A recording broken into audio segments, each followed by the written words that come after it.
Does Jen Psaki ever call you? Does she ever call you and say, does you guys ever talk at all or no? We don't. Okay. I mean, like, I know that she's kind of not mentioned me by name, but she's alluded to some of the stuff I've said. Like during her press conferences, she will kind of throw shade at us. She likes hating on Florida. But I think I know why, though. I know why. Can I make my speculation? This Sure. is pure speculation. So remember, 50-50 rule, we're following with the speculation. I don't know how much you work every day. I think you probably work 30 minutes a day. And let me explain to you why. I think Jen Psaki is jealous of you. Because Jen Psaki is probably working 24 hours a day, having to fix everything Biden does 24/7. I think for you, your job is easy. DeSantis gets up on camera, you're like, okay, that makes sense. All right, this makes sense. You know, so I feel like your job is a pretty easy job today. That's on point. Yeah. I mean, look. And I mean it in the most respectful way. I don't mean it in a... No, I get what you mean, because he says what he means. He fact checks everything that he says before he says it, so I don't have to play cleanup like Jen does with President Biden. But also, you know, my job is harder in one way, which is the media. The media, I mean, most mainstream media is totally against DeSantis. And they're totally pro-Biden. There are exceptions, of course, but I think so. Our jobs are easy and difficult, but for different reasons.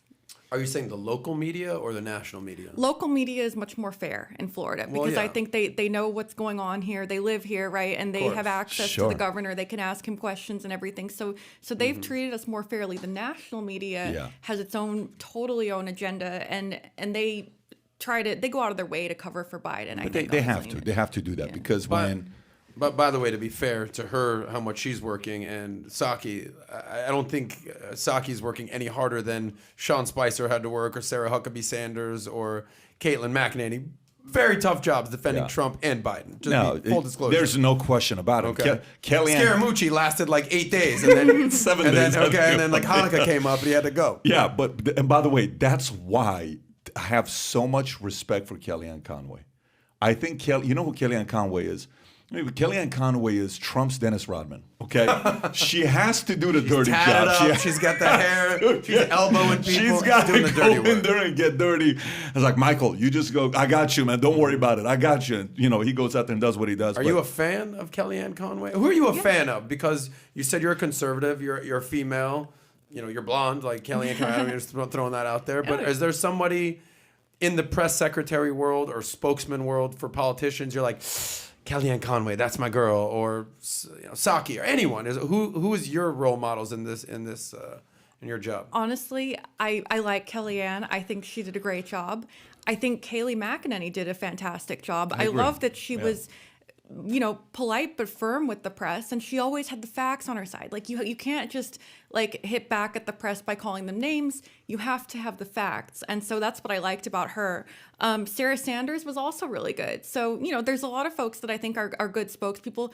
Psaki is a good spokesperson. I don't agree with her on anything, but she can spin, and her job is hard because, like, remember last week Biden said that a minor incursion of Russia into Ukraine is okay, basically, and she had to work to walk that back. I mean, that's a tough job. I totally agree. I actually think I think as ability-wise, I think Jen is actually good at her job. Well, like, it's a tough job. It's a tough job. How much leeway do you have? Meaning, does he say, look, this is the script, whether it's Trump, Biden, DeSantis, you're his mouthpiece. It's not like he's coming on and doing the PBD podcast yet, but you know, you have to represent them. How much you say, listen, I trust you, just do your thing. You know, we've talked about this, or it's like, stick to the script. This is what it is. If you screw up, we're going to come. Like, how does it work, your job?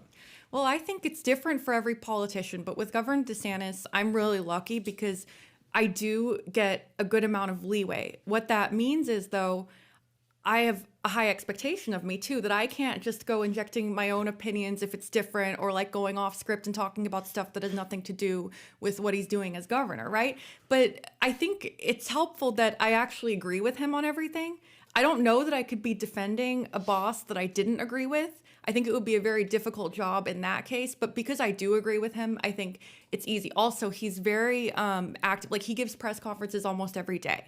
He gives, or like a speech or something, like he speaks almost every day. And so there's just a lot of content to go off of. I know what he would say about something, like all of these big issues. He's asked about it a lot. He does interviews frequently. And so like there's I just pretty much know what his responses would be. So if I can base my responses on what he has said, but I can add my own flair to it, you know, like, and I feel like I have more of an ability to hit back when there's like fake news or when there is a personal attack from Nikki Fried. If the governor hits back, it elevates that person. But me as a spokesperson, as a staff member, like I can do it and not risk that same elevation. Yeah, you're the flag carrier. You're playing the role of a flag carrier. The Dennis Rodman, if you will. She is a friendly Dennis Rodman. But I'm telling you, that is by far, if you ever build a team, you have to have somebody that is a little bit, is willing to get in there. Think how much fire and under pressure Kellyanne Conway had to deal with, and she was unflappable. Why would you say that? I mean, Trump has to be one of the biggest sweethearts we've had as a president in the last however long. So if you enjoyed this little short segment from the podcast that we did, here's another short segment to watch. Or if you want to see the entire podcast,